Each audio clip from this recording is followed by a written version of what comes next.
Hello everyone, welcome back to another exciting episode in my lesson learn series. So the past few months I've been flying RC airplane a lot, and I've been hanging around with more experienced RC pilot, and I've learned a lot of maintenance tips and skill from them. So for this episode, I would like to relay and share those tips with you to keep your plane in good shape and help you fly longer. So before we get started, if you enjoyed the video, please have comment, like, and subscribe on this button. Thank you for watching.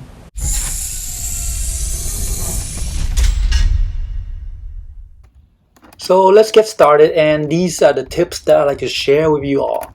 Number one, most of our plane wings are connected with screw and we have to unscrew them.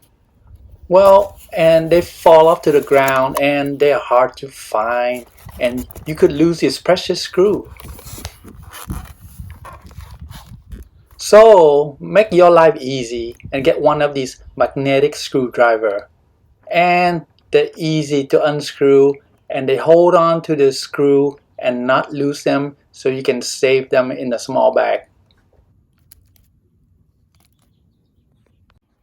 Tip number two, go to your kitchen and borrow one of these shelf cabinet liner from your wifey cabinet drawer. Cut them into about the size of your plane battery, like so. And place it in the bottom of the plane battery compartment. Just put it on the bottom of it. Now once you strap that battery on, it is going to be tight and still, and it's going to be perfect because the battery is going to sit on top of that liner and it won't move around during the flight. That's what you want. And here's the bonus tip, guys.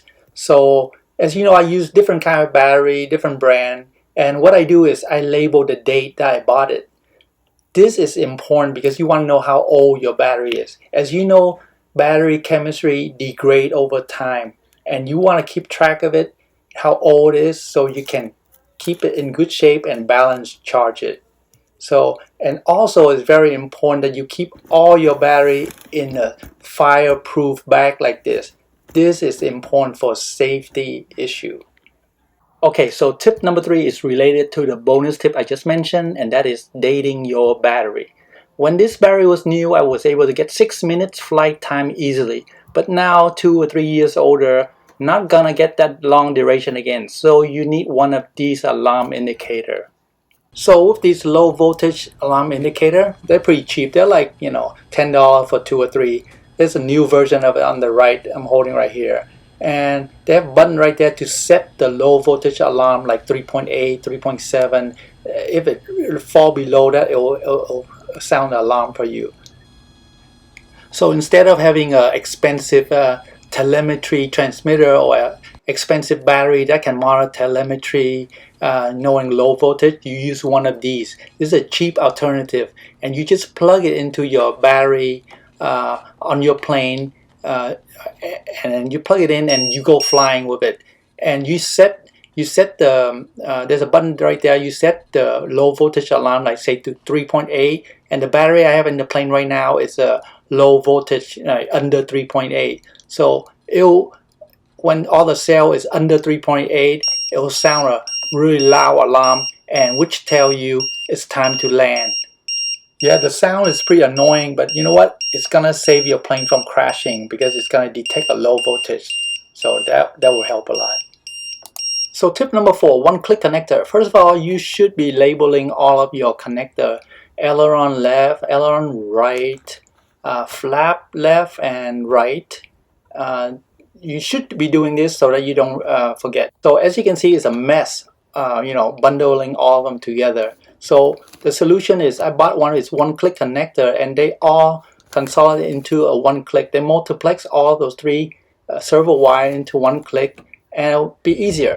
So out in the field, life is easier because there's one click only, and from the wing, all these wire, as you can see, is all connected into that one-click connector, SO, and from the fuselage, there's only one connector. Make it life easy, and then all you need to do is just one click, and then put the wing on, and you're ready to go flying. Tip number five, plane chalk. So how many times has you load your plane in perfect condition into your trunk of your car, and you go driving for 20 minutes to the field, and when you get there you open your trunk and your plane is upside down bouncing around. That's not good for a foam plane. So that's look really bad. So this is what I have a solution for. And the solution is plain chalk, which I learned from my good friend. What you do is get yourself one of those garden PVC pipe, 90-degree, look like this, and those pipe around half-inch pipe, and get yourself some garden rock, heavy rock or pellet if you want, and you just assemble something like this. Okay, make sure you put the rock inside so make it heavy so it can sit still. And make sure you put some CA medium glue there so it can glue the chalk together. Now you have something to use to hold the plane. And it looks something like this, okay? And you can, on the opposite side, you can put Velcro so it can stick onto your bottom of your trunk, the vinyl on your trunk, like so, see? It's not moving. Now it's perfect, see? So now every time I go flying, I put this plain chalk like so, and the plane is not moving. It's perfect. Even I drive around fast, the wheel pan or the wheel gonna be holding on to that plain chalk and it's nothing move. So I'll be good, no damage to the plane.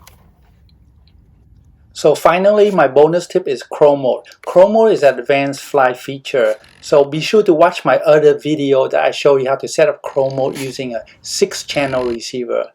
So I hope that you can make use of some of these tips that I share with you and take your plane to the field, and happy flying!